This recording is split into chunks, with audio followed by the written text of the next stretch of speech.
Je viens dans cette vidéo aujourd'hui te présenter 3 astuces, 3 choses à éviter sur tes cheveux indiens si tu veux les garder le plus longtemps possible.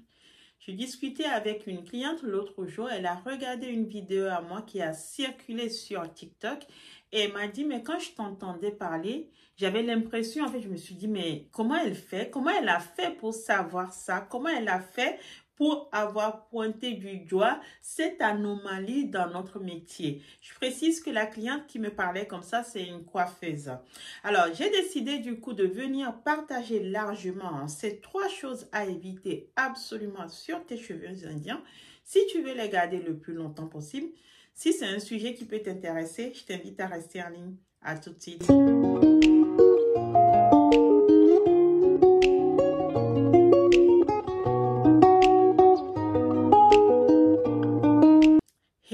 Hello, coucou les amis, j'espère que vous allez bien. Moi, je suis en pleine forme.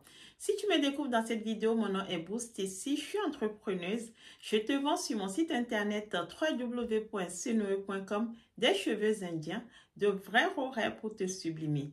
Je te les propose aussi à la boutique Senoe Beauty Shop à Lomé au Togo. Alors, comme je le disais tantôt, j'avais envie de partager avec toi aujourd'hui 3 choses toutes simples en fait qui pourraient t'aider, 3 habitudes que si tu les évitais, elles pouvaient t'aider en fait à garder le plus longtemps possible tes cheveux indiens que tu adores. Ce sont 3 petites choses qui paraissent anodines, auxquelles on ne pense quasiment jamais. 3 mauvaises habitudes que je vais partager avec toi aujourd'hui. Mais avant cela, comme je te le disais tantôt, je te vends des choses comme ça sur mon site internet. Là, comme tu peux voir, mes cheveux sont mouillés. En fait, je viens de faire un shampoing et un masque. Moi, je te vends des cheveux que tu peux laver aisément comme tes propres cheveux. Si je ne te le disais pas, tu aurais cru que ce sont mes propres cheveux sur la tête parce que ils ont un comportement tout à fait normal. Ils n'ont pas de nœuds, ils sont souples. Je peux passer mes mains rapidement. Honnêtement, je sors de la douche. Je n'ai pas encore peigné ces cheveux. Je vais les peigner. Mais comme tu peux voir, ce que je voulais te montrer, en fait, c'est qu'ils gardent leurs ondulations parce que ces cheveux sont bouclés naturellement. Puisque les Indiennes sont des personnes qui sont bouclées ou ondulées naturellement. Là, je vais sortir. J'ai un petit événement dehors.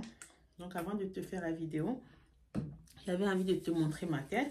Mais pour les entretenir, je fais un shampoing, un masque à peu près tous les 10 jours ou une fois par semaine quand j'ai le temps.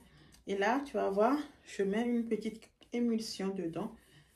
D'accord? Une marque que tu trouves facilement sur le marché, que je mets dedans. Et puis le tour est joué. Tu vois? Juste pour les hydrater comme ça, pour les rendre un peu brillants naturellement. Pas quelque chose d'artificiel, hein. C'est pas du gras que je suis en train de mettre dedans. C'est vraiment une émulsion à base d'eau et d'huile. Donc voilà, c'est fluide en fait. Donc je fais ça rapidement. Et le tour est joué, je vais pouvoir sortir. Ça va sécher à l'air libre. Et voilà. Une coupe toute simple, afro, que je me suis faite poser. Il y a quoi? Il y a de cela un mois déjà, tiens. C'était le 10 mai dernier, hein. Je te l'avais montré déjà. Je les ai lavés 2 fois depuis. Et donc, c'est le 3e shampoing que j'ai fait aujourd'hui. Anyway. Voilà. Donc, je venais dans cette vidéo te montrer 3 petites habitudes. Et pour cela, en fait, j'ai défait ces cheveux. Hop. Tu les reconnais peut-être. Je te les ai déjà présentés à plusieurs reprises. Ce sont des silky. Ce sont des silky en 6 pouces que j'ai pris en exemple pour te montrer en fait le phénomène que j'ai envie de pointer du doigt. Comme tu peux voir qu'on est sur du 6 pouces, regarde comment c'est mèche. Regarde comment la boule elle est longue. Là, je dois avoir 1 mètre, je crois. Je pense que quand on fait comme ça, on dit qu'on a 1 mètre. Donc, je prends ça, je fais ça. J'ai 2 mètres. On est sur du 6 pouces. Et là, si je fais ça, je pense que j'ai presque 3 mètres là, pour ne pas dire. J'ai 3 mètres, tout simplement. Même pas presque. J'ai 3 mètres, les amis. Donc, tu vois, c'est pour ça que je te dis souvent que sur mon site internet, quand tu veux faire des 6 pouces, 1 boule et demie, ça te suffit. Des 10 pouces, tu es plutôt sur 2 boules. Et puis, à partir de 18 pouces, je te recommande de passer sur 3 boules. Donc, ça, ce que je voulais te montrer, c'est ça. Ça, ce sont des cheveux indiens, pur horaire, 100% indiens, n'est-ce pas? Qu'on a pris pour te faire des tissages. Et donc, moi, je les appelle, je te l'ai déjà expliqué, ce sont des Remy Hair parce que les cuticules sont tournées dans la même direction. C'est grâce à ça que tu n'as pas de nœud. Comme tu peux voir, comme ce sont des tissages, tu vois ici une petite démarcation qui te montre que ces cheveux ont été pliés et cousus en fait. Ce que je vais te montrer aujourd'hui, la première chose à éviter absolument pour ne pas avoir de nœuds, c'est ça. Quand tu vas dans les salons de coiffure, les filles en général, quand elles te coiffent, surtout quand elles voient que ce sont des mèches de qualité, je ne sais pour quelle raison, mais elles n'aiment pas les couper. Donc du coup, elles ont tendance à te faire ça. Je vais te matérialiser ce dont je te parle. Elles font ça. Supposons que ça, c'est un tissage qu'on est en train de te faire. Déjà, moi, mes mèches, elles ont du mal en fait à mettre l'aiguille dedans parce que c'est sécurisé en fait la couture, donc c'est dur. Et comme elles ne veulent pas te les couper, ce qu'elles font, c'est que quand elles arrivent ici, au lieu d'arrêter la couture, c'est-à-dire sécuriser la couture avec un nœud et venir couper le tissage, d'accord? La bonne démarche voudrait qu'elle coupe le tissage ici et qu'elle revienne recommencer ici. Mais souvent, elles te font ça. Elles reviennent en fait avec le tissage comme ça, soi-disant qu'elles ne veulent pas te le couper, pensant faire du bien. Or, ça, c'est un très, très mauvais geste. Parce que quand elles l'ont mis dans le premier sens, elles l'ont mis, ce sont des mèches Rémy, donc elles l'ont mis dans le sens naturel des cheveux. Mais quand elles les ramènent comme ça, tu conviendras qu'elles l'ont mis en fait, elles la mettent à l'envers, la mèche. D'accord? Elles mettent ça à l'envers, ce qui fait que à force de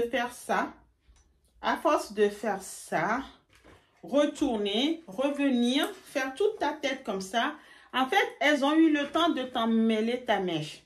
Ce qui fait que les mèches qui sont supposées ne pas former des nœuds, surtout quand on est sur du bouclé, quand tu les peigneras, ça risque de former des nœuds par endroits.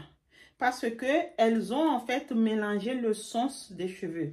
Tu sais, sur notre tête, nous avons tout le monde, absolument 100% des individus ont un sens comme ça, circulaire de cheveux.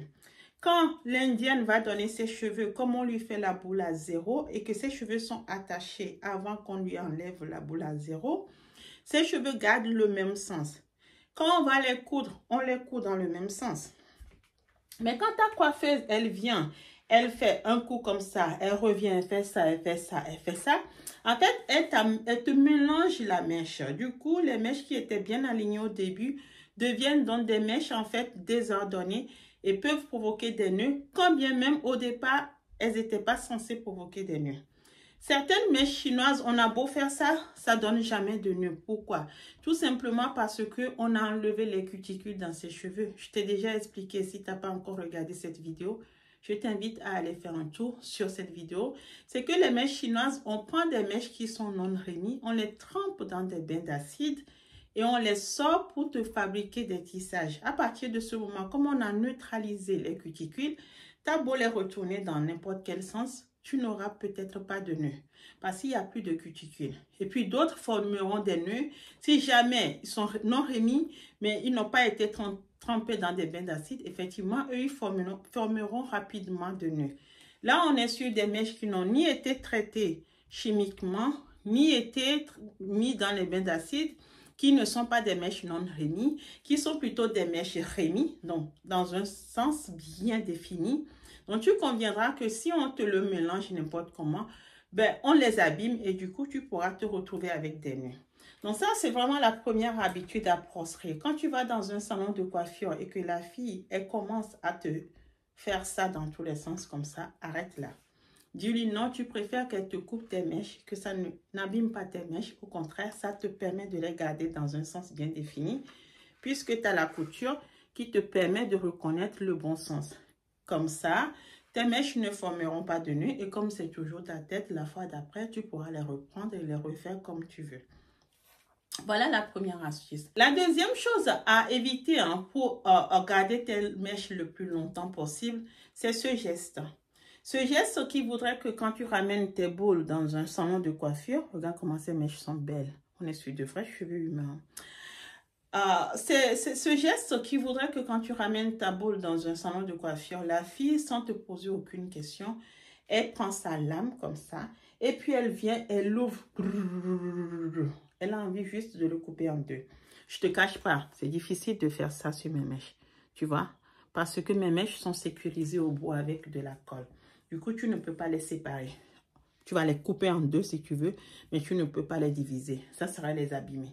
Et là, tu vas m'appeler en me disant, mais si je les perds. Et là, je te dis, mais comment ça tu les perds? Qu'est-ce que tu as fait?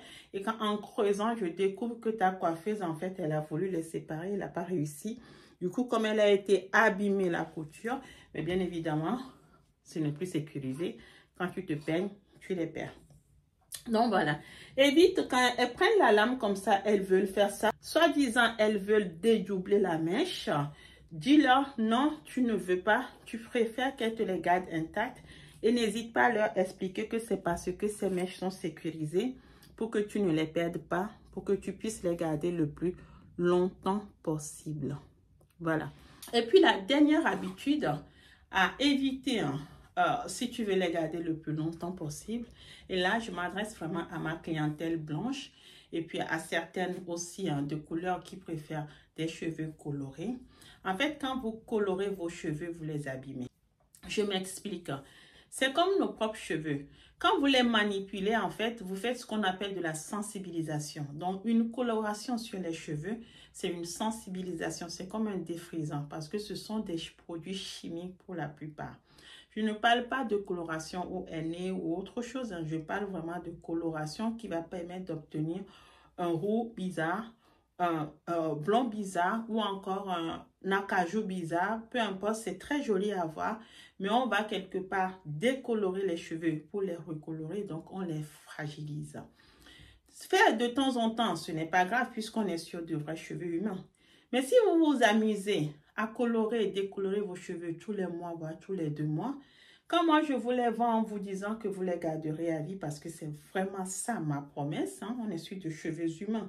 Donc a priori, ça dure très longtemps dans le temps. Mais à partir du moment où vous mettez du produit chimique dedans, en fait, pour les fragiliser, ben, je ne peux plus vous garantir les 10 années de vie, voire au-delà. Donc, si vous voulez les garder le plus longtemps possible, évitez les mèches, évitez les balayages, évitez les décolorations, évitez les recolorations en tout genre, ou même quand vous le faites, faites-le 1 ou 2, 3 fois dans toute la vie de la mèche, c'est-à-dire sur les 10 années, voire plus. Vous le faites 1, 2, 3 fois, mais pas tous les mois, tous les 3 mois, machin chose là, non, parce que sur nos propres cheveux que nous avons sur nos têtes, quand on les décolore, on les recolore, on les fragilise, ils deviennent secs, ils deviennent cassants. C'est pareil pour les cheveux indiens que vous achetez. C'est un peu comme si vous les défrisiez. Donc, je vous recommande, si vous aimez les cheveux colorés, choisissez les colorations naturelles. Qu'est-ce que je veux dire par là? Sur mon site internet, je vous propose des cheveux bruns, mais je vous propose aussi des cheveux plus ou moins foncés. Et je vous propose aussi des cheveux plus ou moins clairs. Dès que j'en trouve, je les mets sur le site et je vous mets brown color. Ça veut dire c'est souvent des châtains. Les indiennes, elles sont souvent noires, brunes, voire châtains. Et puis les quelques rares fois où je trouve vraiment des choses extraordinaires qui ont vraiment pas mal de reflets plutôt très très clairs, je vous les mets aussi. Donc je veux dire par là, quand vous passez vos commandes, quand vous aimez des cheveux colorés, contactez-moi par WhatsApp et dites-moi de vous choisir une couleur la plus claire possible. Quand j'en ai, c'est avec grand plaisir. Faites comme moi. Moi, je préfère quand ce n'est pas trop foncé. Donc, j'ai tendance à faire tout le temps une couleur châtain. Souvent, en fait, je choisis les mèches qui sont brown color. Ou vous faites comme moi, ou vous les gardez le plus naturel possible pour pouvoir les garder le plus longtemps possible. Voilà les 3 choses que j'avais envie de partager avec vous aujourd'hui. Si vous avez appris quelque chose, likez la vidéo, abonnez-vous, partagez-la massivement. Je vous dis à très bientôt les amis. Au revoir.